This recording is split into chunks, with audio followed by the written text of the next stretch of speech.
Hello everyone, तो क्या हाल चाल है आप सभी के। उम्मीद करते हैं कि आपका जो आज का एग्जाम है वो अच्छा गया होगा, है ना। क्योंकि आज संस्कृत था, तो संस्कृत में तो काफ़ी लोगों को पढ़ना आता नहीं होगा, है ना। आप लोगों ने फिर से अच्छे से एग्जाम दिया होगा, है ना। तो आप लोगों का कैसा एग्जाम गया है कमेंट में ज़रूर बताएं कि भाई मेरा एग्जाम अच्छा गया है, भैया मेरा एग्जाम खराब गया है। आपको जो भी लगता है वो आप कमेंट सेक्शन में बताइए कि भाई आपको एग्जाम कैसा गया है।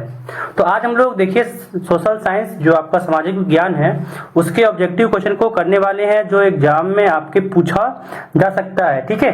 तो ध्यान रखिए कि भाई ये जो सवाल आपका यहाँ पे करवाया जा रहा है वो सवाल आपका एग्जाम के लिए बहुत ही इंपॉर्टेंट है। चलिए चलते हैं सवाल पे। पहला सवाल यहाँ पे, है ना, पहला सवाल यहाँ पे पूछा जा रहा है कि फ्रांस में प्रथम विद्रोह कब हुआ था। जो फ्रांस है वहां पे प्रथम विद्रोह कब हुआ था, ठीक है। तो इसका आंसर रखिएगा, एक नंबर होगा जुलाई 1830, जुलाई 1830, ठीक है। दूसरा सवाल देखिए, यहाँ पे कहा जा रहा है कि निम्न में से किसका विश्वास था कि ईश्वर की मर्जी के अनुसार राष्ट्र ही मनुष्यों की प्राकृतिक इकाई थी, है ना। तो इसका आंसर रखिएगा 3 होगा ज्यूसेपी मैत्सिनी, ज्यूसेपी मैत्सिनी। अब देखिए अगला सवाल यहाँ पूछा जा रहा है। अगला सवाल आपका पूछा जा रहा है कि निम्न में से कौन सी घटना पूरे यूरोप के शिक्षित अभिजात वर्ग में राष्ट्रीय भावनाओं का संचार किया। तो तीसरा नंबर का हो जाएगा आंसर 2, यूनान का स्वतंत्रता संग्राम, यूनान का स्वतंत्रता संग्राम, ठीक है। अगला सवाल देखिए पूछा जा रहा है आपसे। अगला सवाल पूछा जा रहा है कि 1848 में यूरोपीय देशों के किसान मजदूर किन कारणों से विद्रोह कर रहे थे, है ना। जो यूरोपीय देश के किसान और मजदूर था वो किन कारणों से विद्रोह कर रहा था। तो याद रखिएगा, पहला तो गरीबी, दूसरा बेरोजगारी, तीसरा भुखमरी, ये तीनों कारण थे, ठीक है। तो इसका आंसर हो जाएगा इनमें से सभी, इनमें से सभी। अगला सवाल देखिए, कहा जा रहा है निम्न में से किसने अपने उद्देश्यों के प्रसार के लिए यंग इटली नामक एक गुप्त संगठन बनाया था, है ना। तो इसका आंसर हो जाएगा आपका दूसरा नंबर ज्यूसेपी मैत्सिनी, ज्यूसेपे मैत्सिनी, ठीक है। अगला सवाल देखिए, अगला सवाल यहाँ पे पूछा जा रहा है कि प्रथम विश्व युद्ध में रक्षा व्यय में भारी इजाफा होने के कारण खर्चे की भरपाई के लिए निम्न में से क्या किया गया, है ना। तो याद रखिएगा, यहाँ पे युद्ध के नाम पर कर्जे लिए गए, करों में वृद्धि की गई, सीमा शुल्क बढ़ा दिया गया ताकि उसके पास पैसा ज्यादा बने और वो युद्ध में लगा सके उन पैसों का, ठीक है। तो याद हो जाएगा, इसमें आंसर हो जाएगा आपका इनमें से सभी, इसका आंसर हो जाएगा इनमें से सभी, ठीक है। चलिए अगला देखिए। अगला सवाल है कि अहिंसा का धर्म सभी भारतीयों को एकता के सूत्र में बांध सकता है ना। यह विश्वास किनका था, यह विश्वास किनका था। तो इसका आंसर हो जाएगा आपका ए, महात्मा गांधी। इसका आंसर हो जाएगा ए, 1 नंबर महात्मा गांधी, ठीक है। अगला सवाल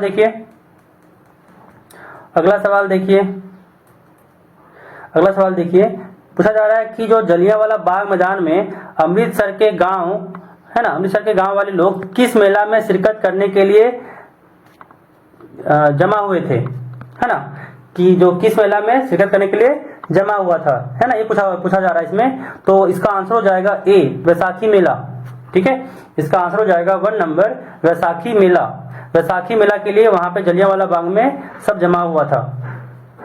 अगला सवाल देखिए, अगला सवाल यहाँ पे कहा जा रहा है कि महात्मा गांधी द्वारा वायसराय इरविन को लिखे खत में सबसे महत्वपूर्ण मांग किस वस्तु पर लगाए गए कर को खत्म करने के बारे में था। तो याद रखिएगा 1 नमक कर, जो नमक में कर लगाया गया था ना, इसी कारण से ना आंदोलन हुआ था, ठीक है। तो अगला सवाल देखिए, अगला सवाल यहाँ पे कहा जा रहा है कि हिंद स्वराज नामक पुस्तक के लेखक कौन है। हिंद स्वराज नामक पुस्तक के लेखक कौन है। याद रखिएगा, इसका होगा महात्मा गांधी। ठीक है, तीसरा नंबर महात्मा गांधी होगा। अगला सवाल देखिए, अगला यहाँ पे कहा जा रहा है कि जर्मनी के एकीकरण का श्रेय किसे दिया जाता है। जो जर्मनी में एकीकरण हुआ उसका श्रेय किसे दिया जाता है, तो उसका देखिएगा तीसरा नंबर होगा ओटो वन बिस्मार्क। ठीक है, अगला सवाल पूछा जा रहा है यहाँ पे कि चौरी चौरा कांड किस वर्ष हुआ था। चौरी चौरा कांड किस वर्ष हुआ था, तो याद रखिएगा इसका आंसर होगा डी नंबर 1922 है ना। चलिए अगला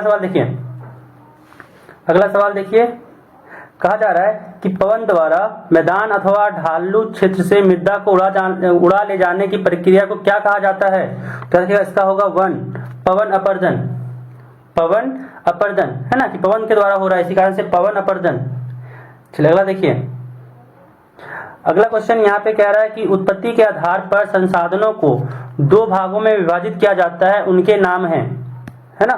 तो इसका हो जाएगा तीसरा है ना, इसका आंसर हो जाएगा तीसरा जैव और अजैव। अगला सवाल यहाँ पे है कि निम्न में से किस मृदा को रेगुड़ मृदा भी कहा जाता है ना। रेगुड़ मृदा, तो याद रखिएगा इसको कहते हैं काली मृदा को रेगुड़ मृदा भी कहा जाता है। ठीक है, याद रखिएगा काली मृदा। अगला सवाल कि जून 1922 में ब्राजील के किस शहर में प्रथम अंतरराष्ट्रीय पृथ्वी सम्मेलन का आयोजन किया गया था, है ना। तो इन लोग तो बचपन से ही पढ़ते आ रहे हैं, रियो डी जेनेरियो। चलिए अगला सवाल देखिए, कहा जा रहा है यहाँ पे कि निम्न में से भारत के किस राज्यों में खनिजों और कोयले के प्रचुर भंडार हैं, है ना। क्या कहेगा, झारखंड, मध्य प्रदेश, छत्तीसगढ़। चौथा नंबर आंसर हो जाएगा झारखंड, मध्य प्रदेश, छत्तीसगढ़। ठीक है, चलिए अगला सवाल यहाँ पे देखिए दिया गया है, भारत में भूमि का कितना प्रतिशत भाग भू क्षेत्र मैदान के रूप में है।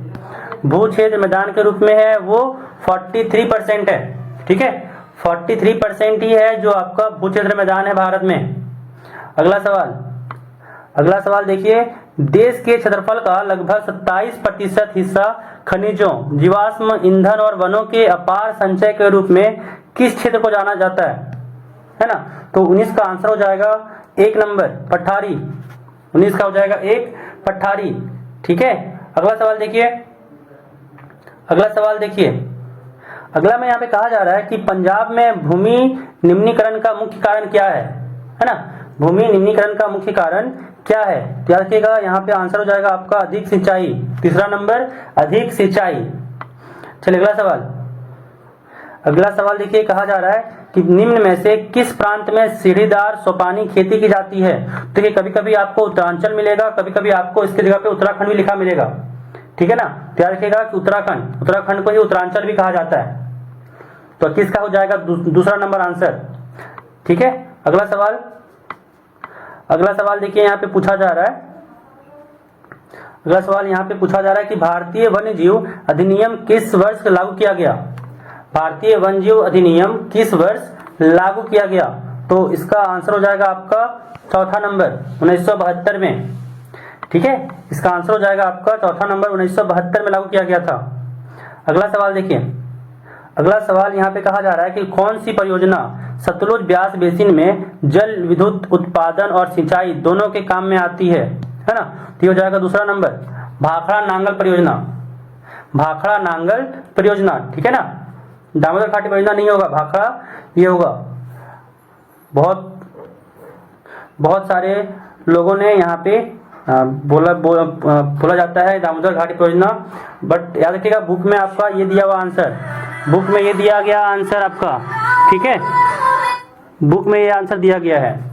चलिए अगला क्वेश्चन देखिए, अगला कह रहा है आपका दुनिया भर में जल की कमी किन कारणों से बढ़ रही है। दुनिया भर में जल की कमी किस कारणों से बढ़ रही है, तो इसका आंसर हो जाएगा 24 का। देखिए सूखा के कारण भी है ना, सूखा के कारण भी, सिंचाई की बढ़ती मांग के कारण भी, जल की बर्बादी के कारण भी। तो हो जाएगा इसका आंसर इनमें से सभी। 24 का हो जाएगा चौथा नंबर इनमें से सभी, है ना। अगला सवाल देखिए, इसमें कहा जा रहा है कि बेल्जियम में 1950 और 1960 के दशक में किन भाषा के बोलने वाले समूहों के बीच तनाव बढ़ने लगा था, है ना। तो इसका आंसर जो आपका हो जाएगा वो हो जाएगा 1 नंबर, फ्रेंच और डच। फ्रेंच और डच के बीच जो है वो तनाव बढ़ने लगा था। अगला सवाल देखिए, अगला यहाँ पे कह रहा है कि श्रीलंका में अधिकतर सिंहली भाषी लोग किस धर्म के मानने वाले हैं, है ना। तो इसका आंसर हो जाएगा आपका 26 का हो जाएगा तीसरा नंबर, बौद्ध। 26 में जो है वो आपका बौद्ध हो जाएगा। अगला क्वेश्चन देखिए, अगला क्वेश्चन 27 नंबर यहाँ पे कह रहा है कि लोकतंत्र के एक बुनियादी सिद्धांत के रूप में राजनीतिक शक्ति का स्रोत किसे माना जाता है ना। तो 27 का हो जाएगा आपका आंसर 2, जनता। जनता ही है जो आपका लोकतंत्र का क्या बोलते हैं, शक्ति का स्रोत बोला जा रहा है। अगला देखिए 28 नंबर हो जाएगा आपका कि सत्ता में भागीदारी की आवश्यकता कहाँ पड़ती है। सत्ता में भागीदारी की आवश्यकता आपका देखिए क्षेत्र, भाषा और जाति आधार पर बंट समाज में, क्षेत्रीय विधान वाले बड़े राज्यों में, प्रत्येक लोकतांत्रिक राज्य में, इनमें से सभी। तो हो जाएगा इसमें से सभी जगह पे आपका आवश्यकता पड़ता है सत्ता की भागीदारी, ठीक है। सभी जगह पे सत्ता की भागीदारी का पड़ता है। अगला सवाल देखिए, अगला सवाल यहाँ पे कहा जा रहा है निम्न में से किस प्रकार का टकराव आगे बढ़कर अक्सर हिंसा और राजनीतिक अस्थिरता का रूप ले लेता है ना। तो याद रखिएगा ये हो जाएगा सामाजिक टकराव। 29 का हो जाएगा आपका सामाजिक टकराव। सामाजिक टकराव जो है वो हिंसा और राजनीतिक अस्थिरता का रूप ले लेता है ना। चलिए अगला सवाल यहाँ पे कहा जा रहा है कि संविधान और विभिन्न स्तर की सरकारों के अधिकारों की व्याख्या करने का अधिकार किसे है ना। तो 30 का रखेगा न्यायालय, 30 का याद रखेगा न्यायालय, ठीक है। 30 का 1 हो जाएगा न्यायालय।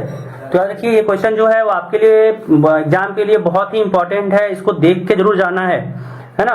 तो ये इंपॉर्टेंट क्वेश्चन इसलिए भी है क्योंकि ये एग्जाम में आपके आ सकता है, ध्यान रखिएगा। तो अगर आपको ये जो वीडियो है वो आपको फ्रेंड के साथ भी शेयर कर दीजिएगा ताकि आपके फ्रेंड्स को भी इसका फायदा हो सके, है ना। तो फिर मिलते हैं अगले वीडियो में। Thank you and all the best for your exam.